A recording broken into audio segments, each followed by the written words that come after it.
In this section of Module 2, we will examine the know and show process in creating the know and show charts. There are 4 action steps involved.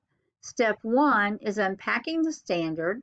Step 2, breaking down the standard into the categories of knowledge and skills.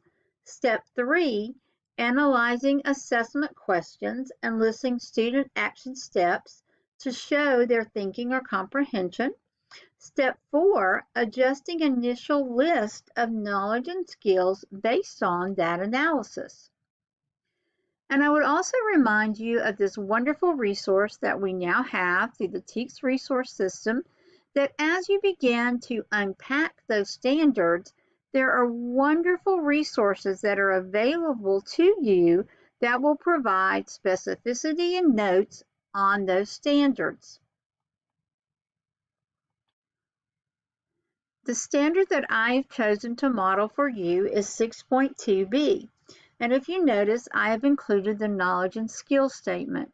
I think this is very important, especially at the beginning of the year, because it helps to refresh our memory about the strands and their focus.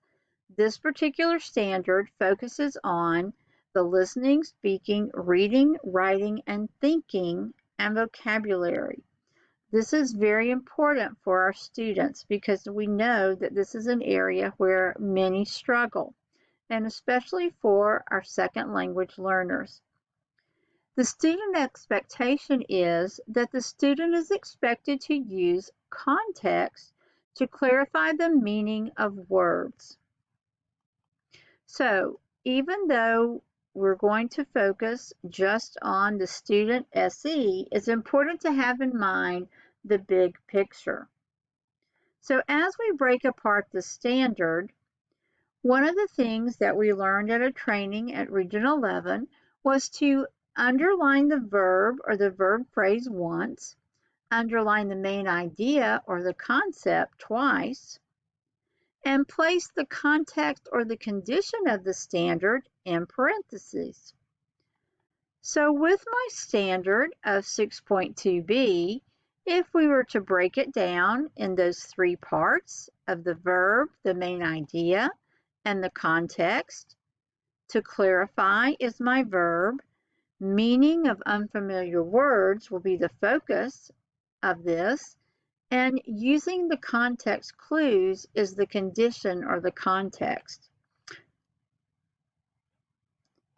And then moving to my real life chart of my TEK, you will see that I have taken the same procedure of underlining the verb, the main idea, and then adding parentheses to the condition.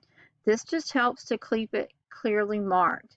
And so as I begin unpacking that standard, I want to look at the specificity that will help me to understand what it is that students will need to know and show to master this standard. And the knowledge side, we're looking at the nouns, the concepts, and the skills focus on the verbs and the actions. So you see my chart as it advances. This is done not in isolation, but in collaboration. This is a very important point that I would like for you to think about.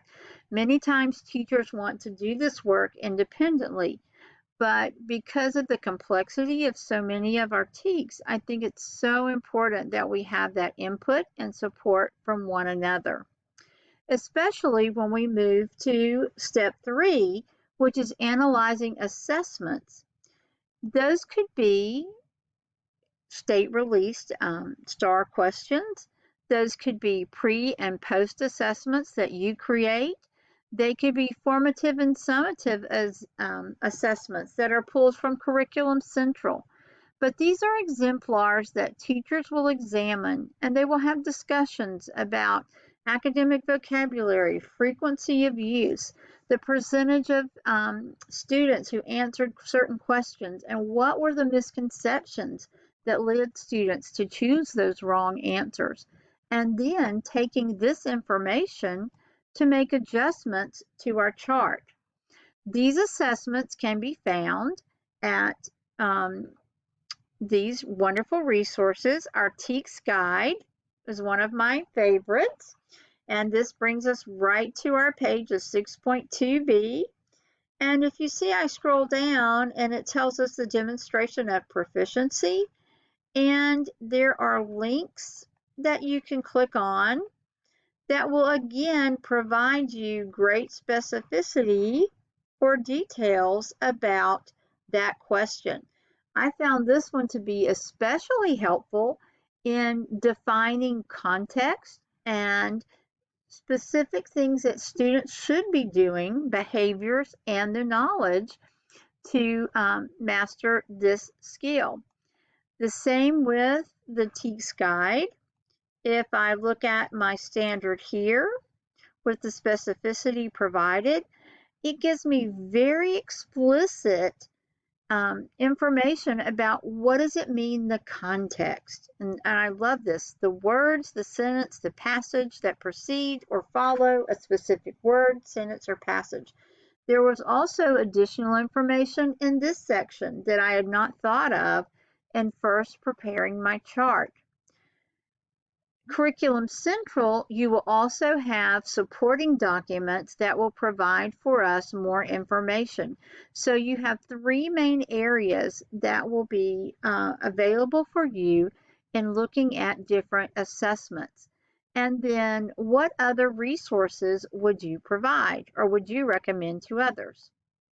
So now that I've taken that stroll through those resources and I've looked at my chart, these would be the different things that I would want to add.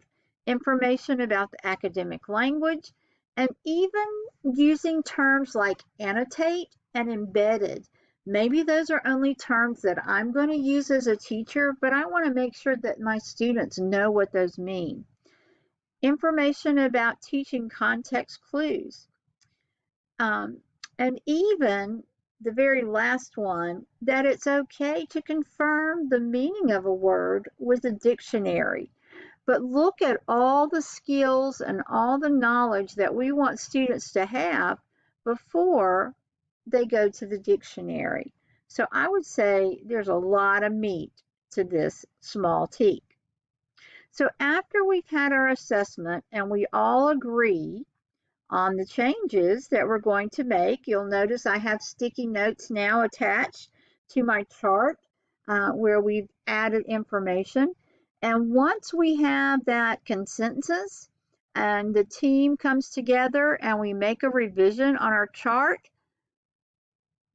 then we're ready to go forward and plan.